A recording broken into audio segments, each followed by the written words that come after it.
All right, I'm seeing 2 after the hour, so I think hopefully we've given people enough time to jump from one Zoom to the next, or from Teams to Zoom. Welcome everybody to the Disaster Response Collaborative's first Fireside Chat. I'm very excited about this Fireside Chat because it's going to share some information regarding a tabletop exercise toolkit that was created at Children's Mercy in Kansas City.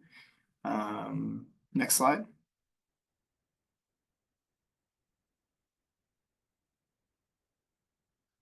And we'll go over some acknowledgments and disclaimers before we get started. The Pediatric Pandemic Network is supported in part by the Health Resources and Services Administration of the U.S. Department of Health and Human Services as part of a cooperative agreement.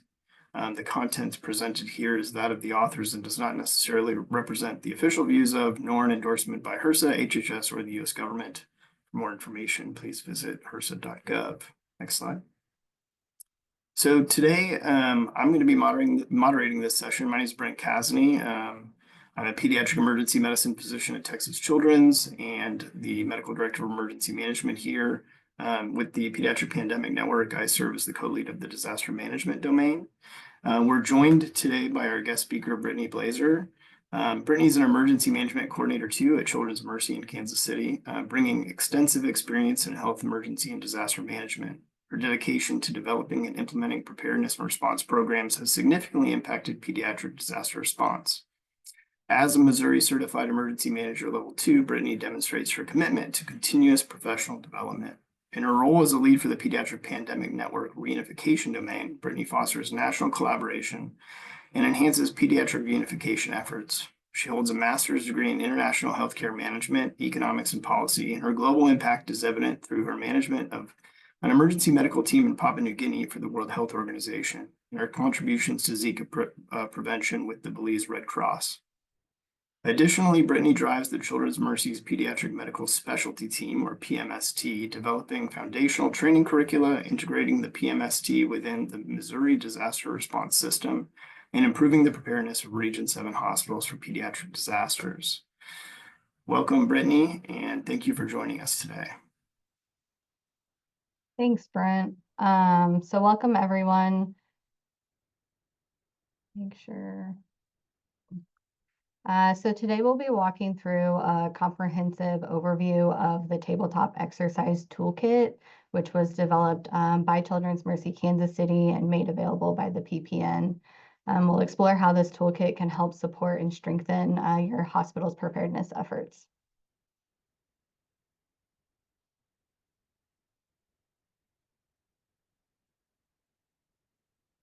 So we'll begin by discussing the value of a multi-year progressive approach to exercise planning and how it builds over time to strengthen preparedness. Then we'll go ahead and dive into the Homeland Security Exercise and Evaluation Program, also referred to as HCEP, and understanding how it serves as the foundation for this toolkit and informs its structure. We'll then take a closer look at the various resources and templates included in the toolkit, highlighting how they can be adapted for both in-person and virtual tabletop exercises. I'll also walk you through the toolkit itself, demonstrating how to navigate its features. And then finally, we'll wrap up with a Q&A session.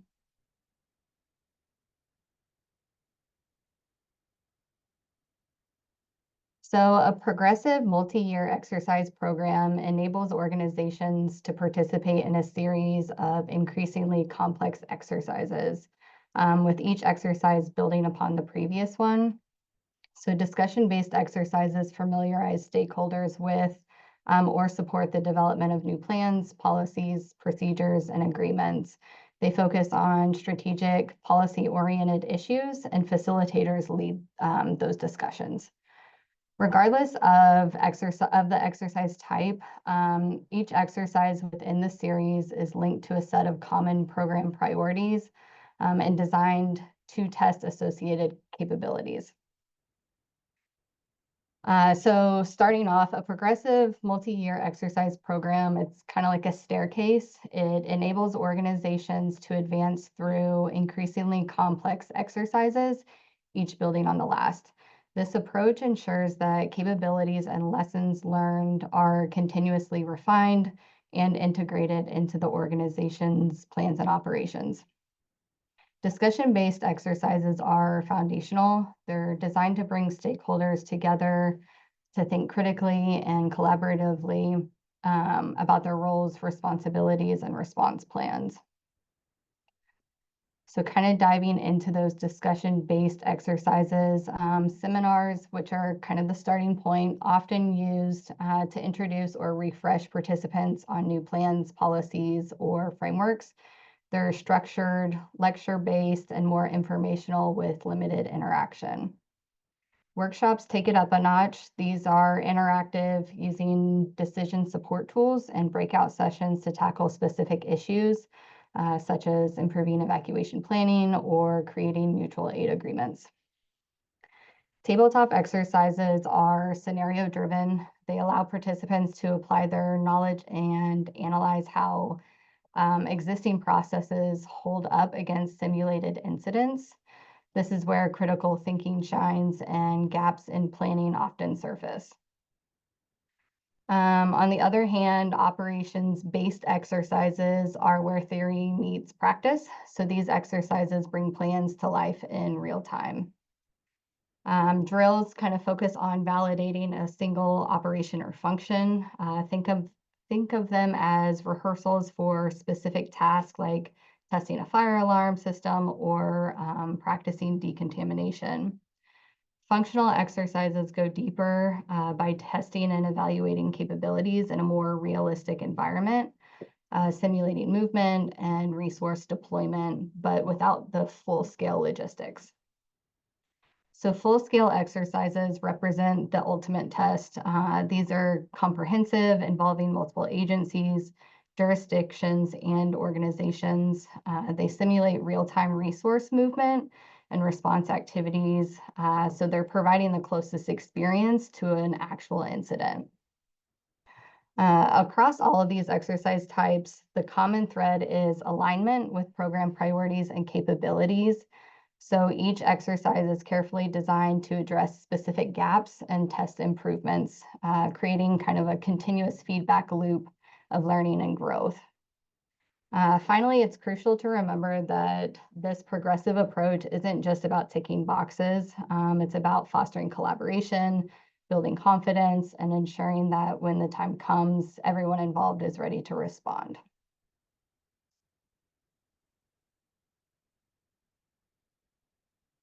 So before we dive into the details of the toolkit, I want to introduce the Homeland Security Exercise and Evaluation Program, also known as HSEEP. This serves as the foundational framework for our approach on our toolkit. So HSEEP provides a set of guiding principles for exercise and evaluation programs, covering everything from the planning and design stages all the way through to evaluation and improvement training. Or improvement planning, sorry. What makes HSEEP particularly effective is its structured yet flexible approach, which allows organizations to design exercises tailored to their specific needs while still adhering to best practices. The program outlines a common approach to exercise management, ensuring consistency and quality across exercises. It includes resources that help guide organizations through exercise design and development, conducting the exercise, and evaluating outcomes. HSEEP also emphasizes the importance of continuous improvement with a focus on learning and refining capabilities with each exercise. So in short, HSEEP serves as the gold standard, providing the structure and resources needed to build effective exercises. But our toolkit takes those principles and adapts them to be more manageable and applicable to hospitals with limited experience or resources for exercise design.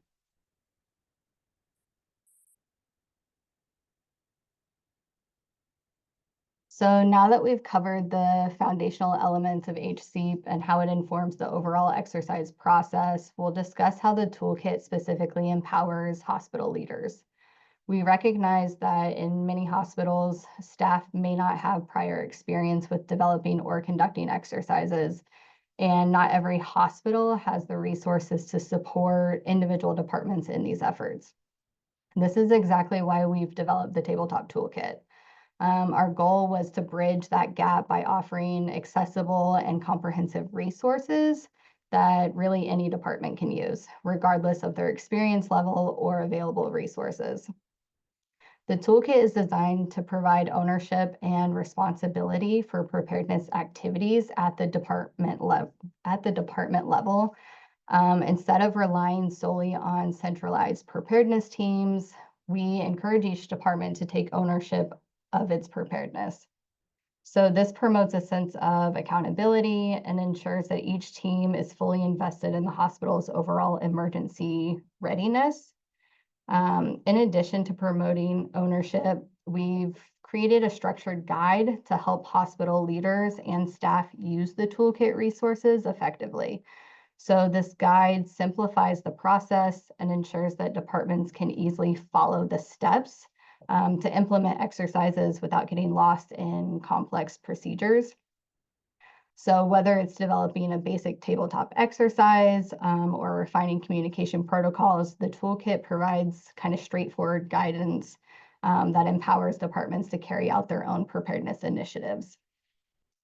Ultimately, this toolkit helps create a culture of preparedness within the hospital by giving leaders the resources they need to act confidently, regardless of their background or available resources. So with this support, hospital leaders can take the reins for preparedness, ensuring that their departments are not only ready for an emergency, but are actively building and strengthening their response capabilities.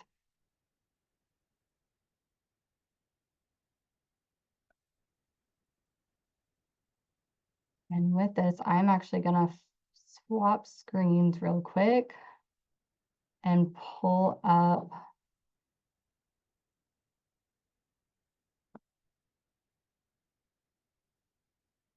the toolkit itself. That way, as I'm talking through it, I can kind of show you guys how to navigate. Maybe.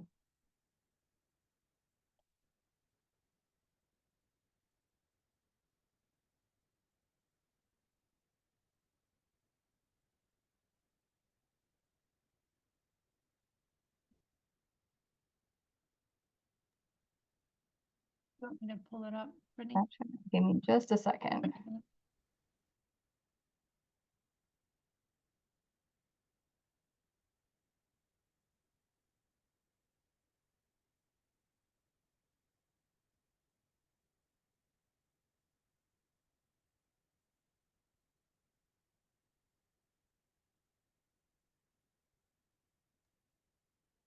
While Brittany's working on that, I'll just add, if there are questions that arise during the course of the presentation, feel free to put them in the Q&A or chat function. I'll be monitoring that, and when we get towards the end, we'll be opening this up for discussion, but we'll target those questions initially. Thanks, everybody.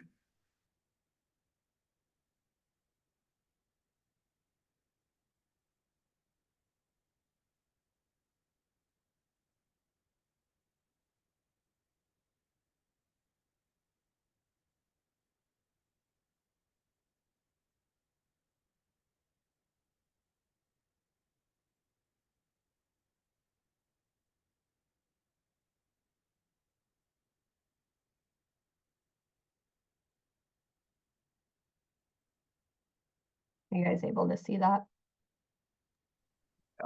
See it. Okay.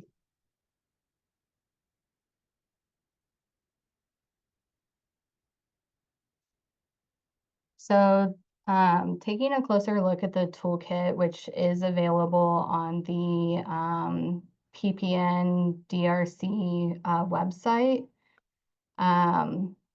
This toolkit's designed to kind of guide you step by step through the process of planning and conducting tabletop exercises. So the toolkit is broken down into several key sections, each providing resources to help you prepare, plan, and execute a successful tabletop exercise. So first you'll see an overview of the entire process. Right, try not to scroll too much, but giving you a clear understanding of what to expect and how everything fits together as you kind of go through this toolkit. This is followed by the tabletop exercise framework, which then provides the structure for your exercise, ensuring that you stay focused on your objectives and goals. And as you go through it, there's also all of the planning templates that are talked about throughout the template or throughout the toolkit that you can either view as PDF or download. So with this kind of page here, I guess is the best word for it. If there's something specific that you know you're looking for, you can go specific, like straight to this page, but without having to go through the rest of the toolkit.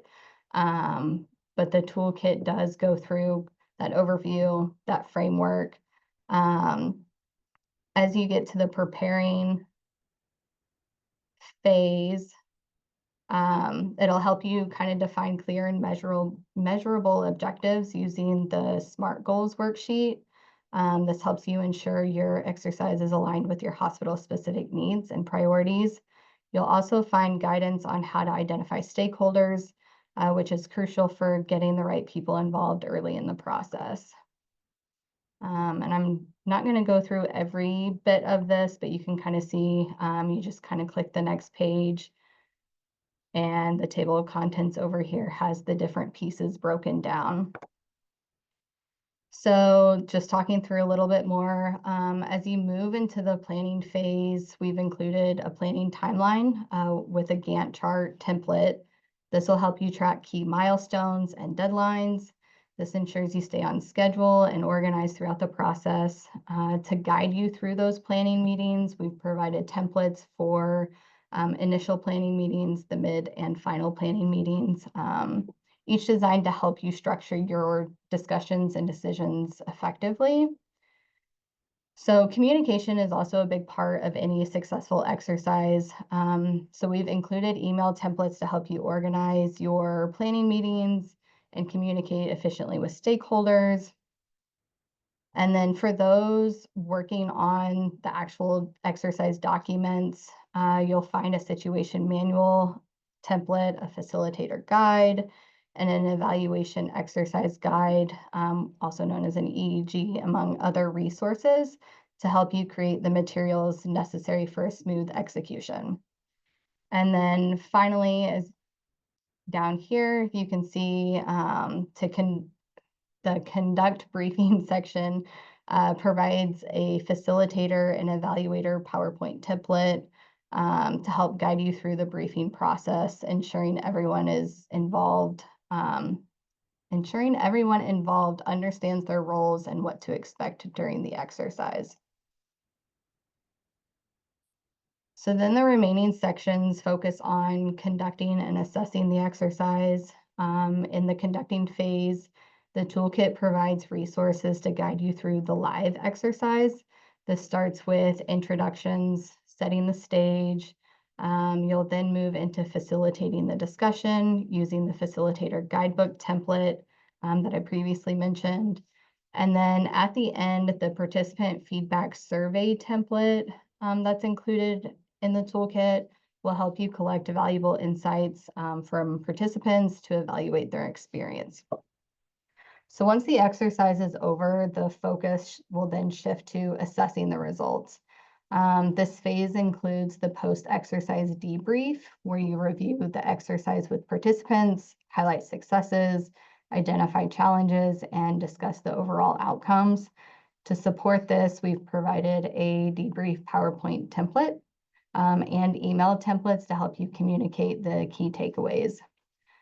Part of that assessment phase is ensuring continuous improvement. So the short form after action report template allows you to document those lessons learned and identify areas that need attention. And then we also have a template for an improvement tracking tool, which will help you track follow-up actions, monitor progress, ensuring that improvements are implemented. So by following the tools and templates in this phase, you'll be able to conduct a thorough evaluation of the exercise and then apply those lessons learned to improve hospital preparedness.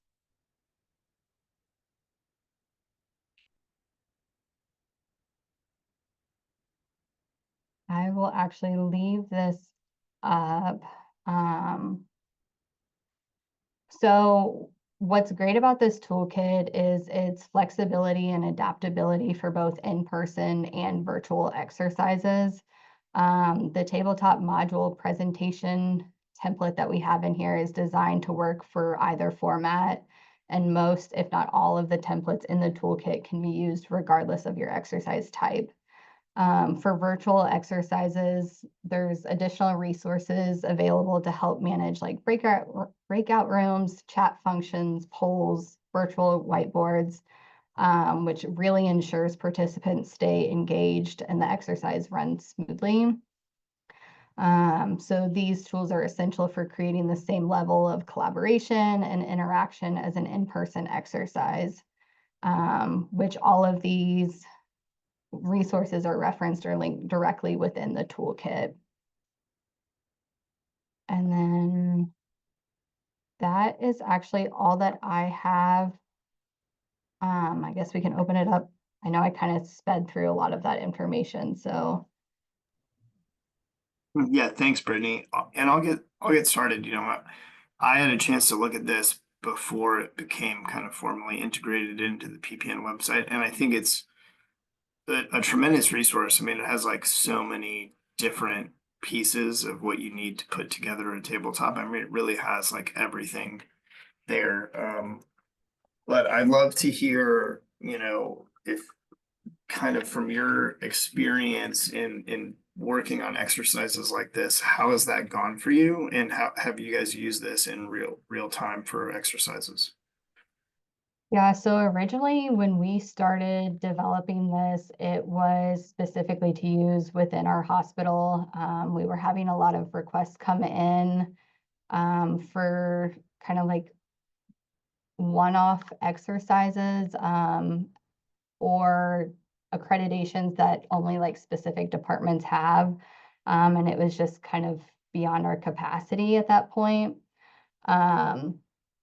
So we really wanted to develop something that we could give to teams that would help them do something at a department level that we weren't really building, completely, more just kind of helping to support them. And then as we developed it, and a lot of this stuff is stuff that I use when I develop exercises. I can get super OCD about stuff, so this is just really helps me stay organized. Um, but I feel like in a lot of our exercises, it's helped standardize a lot of exercises throughout the hospital. It's also when we've had interns or new people in the department, as they're starting to learn how to build exercises as well. Like this is what we've been using. And I find it to be extremely helpful.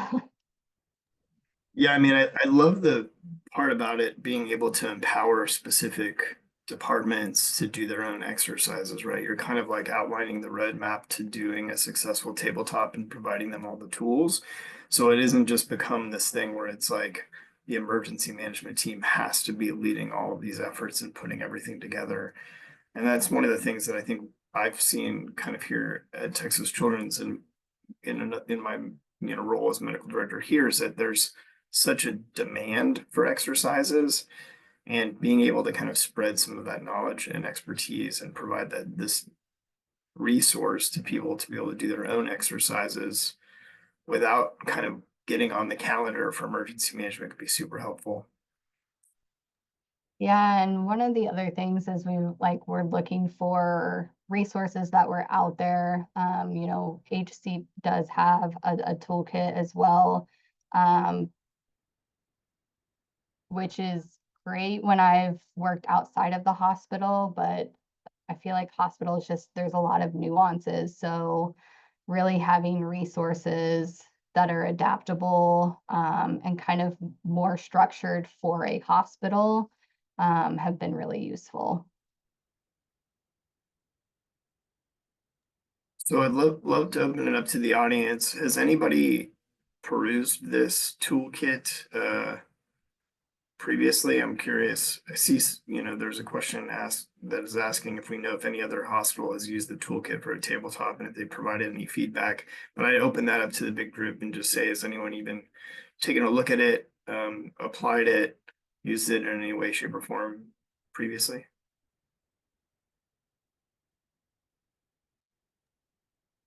I'm not sure how long the toolkit has been accessible on the website.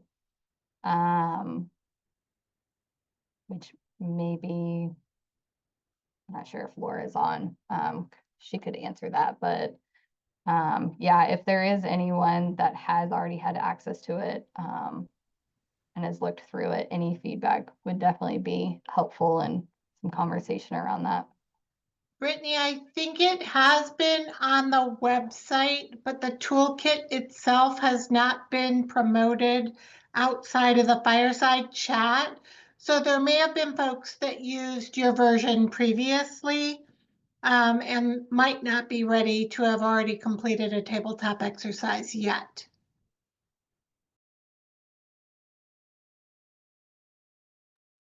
Yeah, Laura, that was my assumption as well. Any questions for Brittany about the toolkit or how it's been implemented at Children's Mercy, or any other questions related to it? I have a question. Yeah.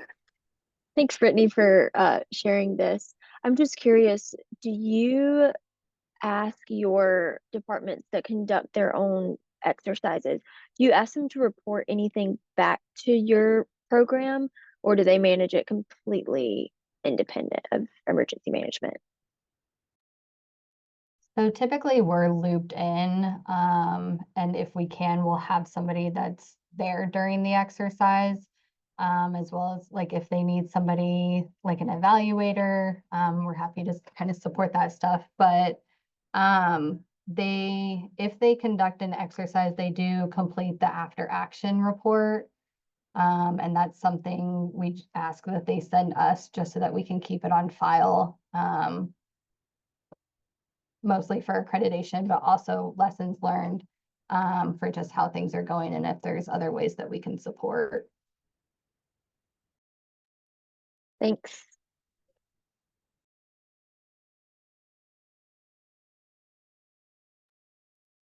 Have you guys internally, have you garnered feedback from folks that have used the toolkit and implemented any changes, or heard from people that have used it in their own departments of, what their thoughts were on it? So the one department that comes to mind, is our, we have a department that has to have, or that has a CARF accreditation. So they're required to do a lot of exercises, but I feel like the resources that we've definitely given them that they've used, to plan, one of them was like for evacuation. There's been really good feedback around that.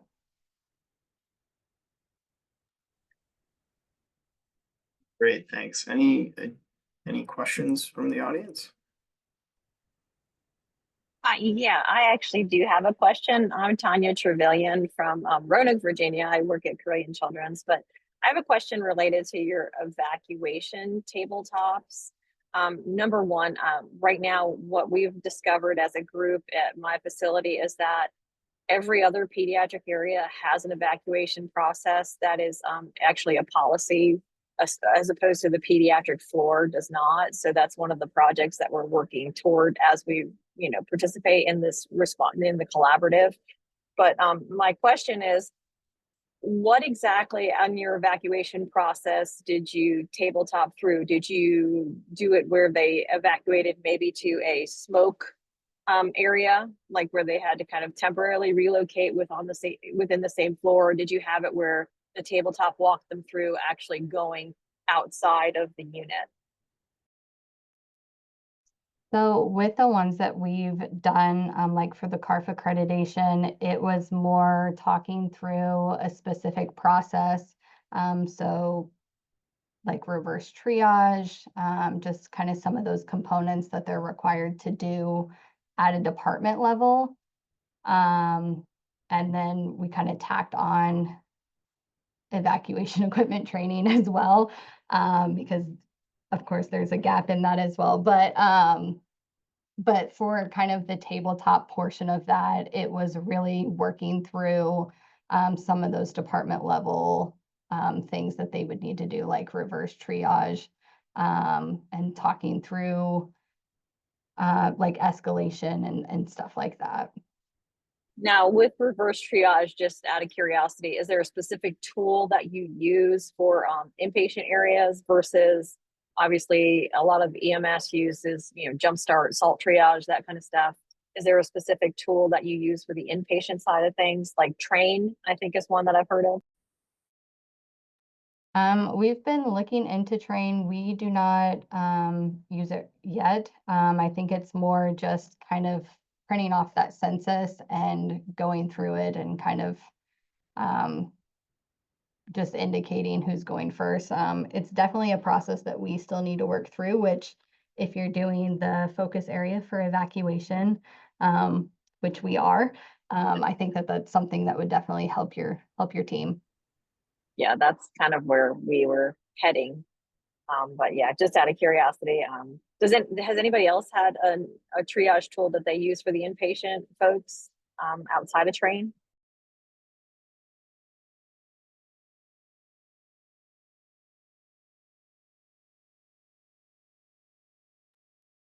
Your Tanya, your question is more related to evacuations, correct?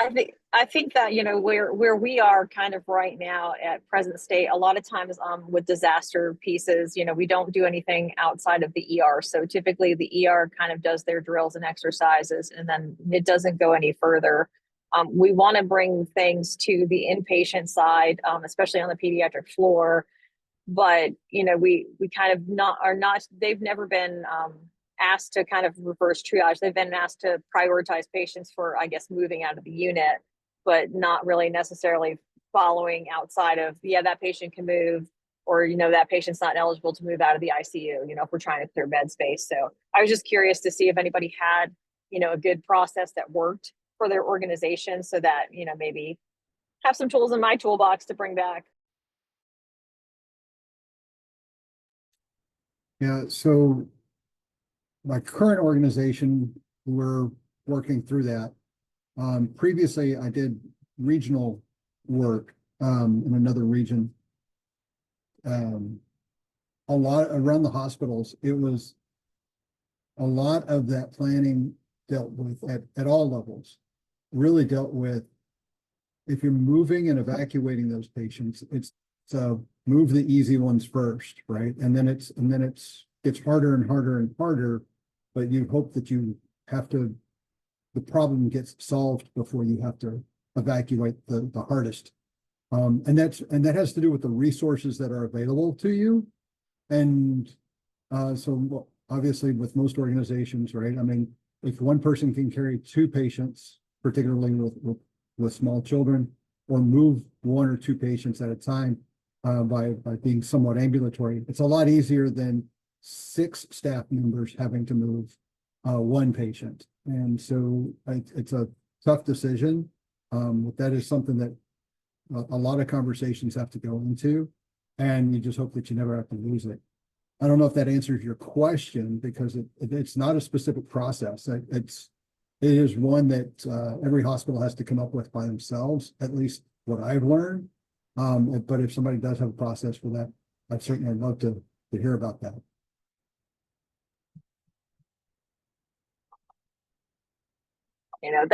That's helpful. I think that, practicing that in the exercise would be of benefit for sure. Yeah, great discussion regarding some of the tools that are out there related to evacuation and everything. Any additional questions specific to Toolkit or other things that we may be related to tabletops and how this toolkit may be able to assist folks in conducting tabletops?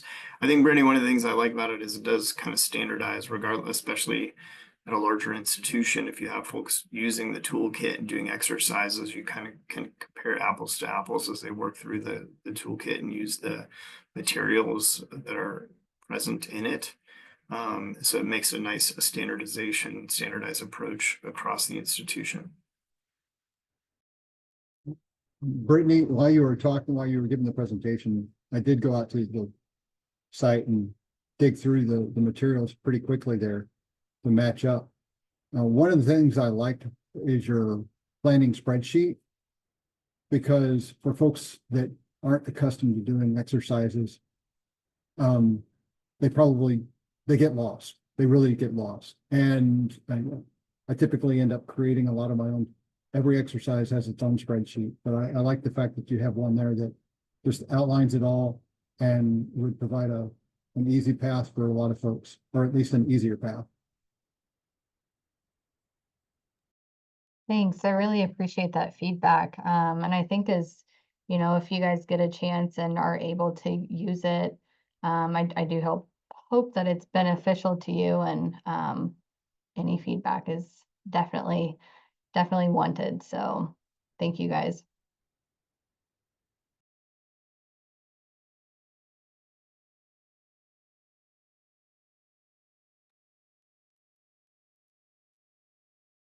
Any other questions for Brittany regarding the tabletop toolkit? Additionally, since we have some folks from the DRC as well on here, any questions in general that we can address in some of the remaining minutes of the fireside chat?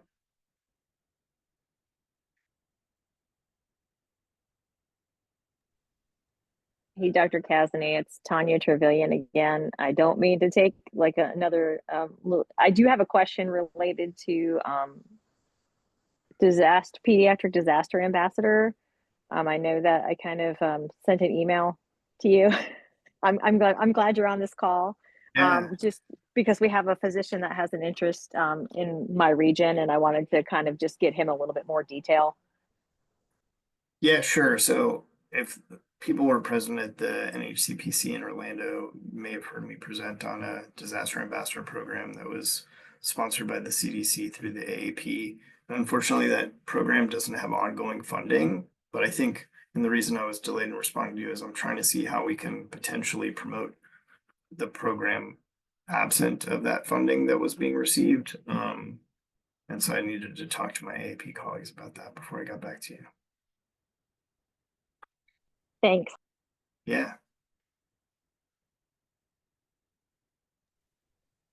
Hi, this is Rachel from Global Women Children's Hospital. I was just curious if you could or were willing to share, like, I'm having trouble envisioning giving this tool to departments. I don't know that our departments are ready to take on their own tabletops here yet. And I was wondering if you could share a little bit of details about like a success story that you had, or what a department typically tries to use the tool for. I know you said like different requirements and certifications and stuff, but just love like a real world example if you could share one. Yeah, so with that department that has CARF, they are our best example because I feel like they have so many exercise requirements.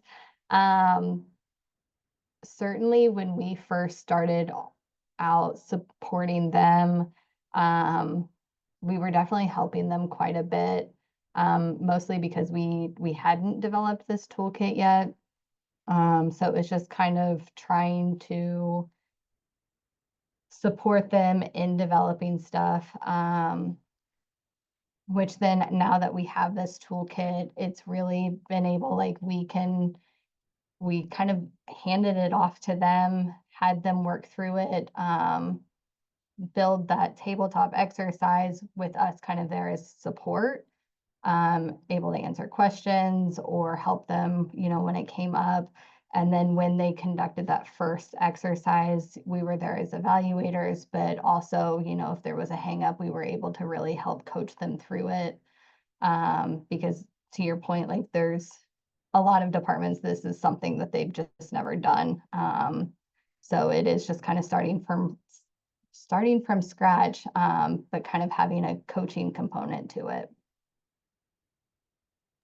Yeah, that makes sense. Thank you. I was kind of curious, like, is there typically like a little bit of hand holding in that first walkthrough of them making their own exercise before you kind of trust them to follow the process, I guess. I think the other thing is a lot of our departments aren't as knowledgeable about our plans and policies as we are, since we tend to write most of them. So I think providing a lot of guidance on that, and making sure that it actually aligns with our plan, or policy, because that's really what you're trying to do is test the component of that to make sure that it actually works. And then, you know, based off of that, your improvement items, go back, fix the plan, fix your processes. So yeah, it definitely is a lot of guidance in that aspect as well. Makes sense. Thank you for sharing.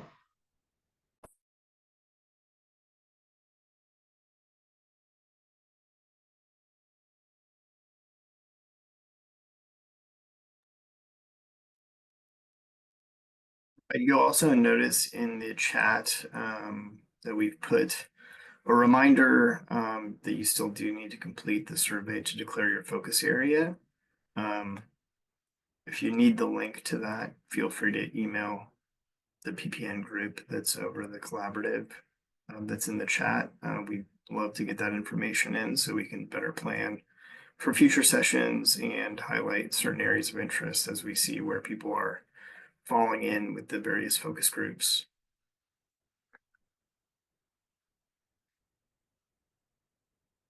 Any additional questions before we conclude?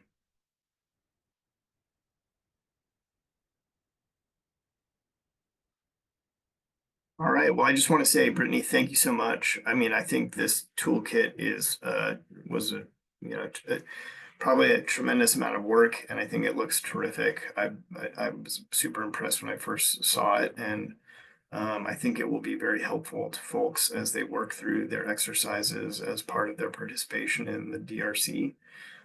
So thank you for presenting today, and thank you for the work that went into creating this toolkit and sharing it with everybody. We really appreciate it.